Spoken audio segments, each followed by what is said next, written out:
In this video, we explain the differences between a defined benefit pension and a defined contribution pension, and we clarify what we mean when we say transferring out. In a defined benefit pension scheme, like the Sainsbury's pension scheme, you build up an income for life. The income you get is predictable. The amount is based on how long you were in the pension scheme and what your earnings were. A defined benefit pension also usually provides some protection against inflation, which can reduce the buying power of your pension, and some benefits for your loved ones if you die before they do. If you transfer out, all your benefits are converted into a pot of money, known as the transfer value. You can move this money to a defined contribution pension. A defined contribution pension works in a different way. It's like an individual pot of money, and you choose how the money in your pot is invested. The value of your pension pot could grow with time, but you could also lose money. When you want to take money out of your defined contribution pension, you would have more flexibility with a range of options, but the amount you'll receive isn't guaranteed.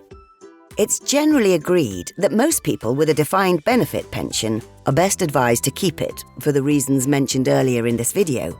Plus, you don't have to worry about your pension or how it's invested. That's a job for the trustees of the scheme.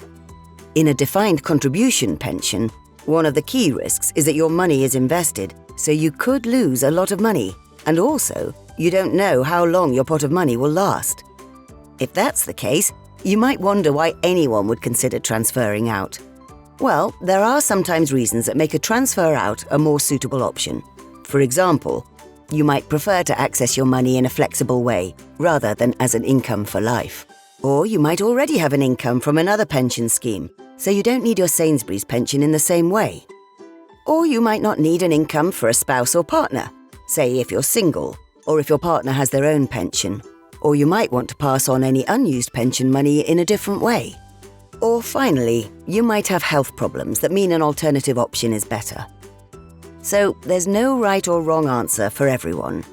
And remember too, it may be possible to transfer part of your pension rather than all of it.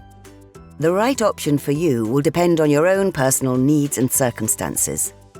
It's so important to understand the valuable benefits that a defined benefit pension gives you, to think about the long term as well as the short term, and to listen to expert advice. The trustees have appointed LV to support you when making a decision about your pension and have negotiated a competitive fixed-rate advice fee for members. You can find out more about it on the scheme website, jspensions.co.uk.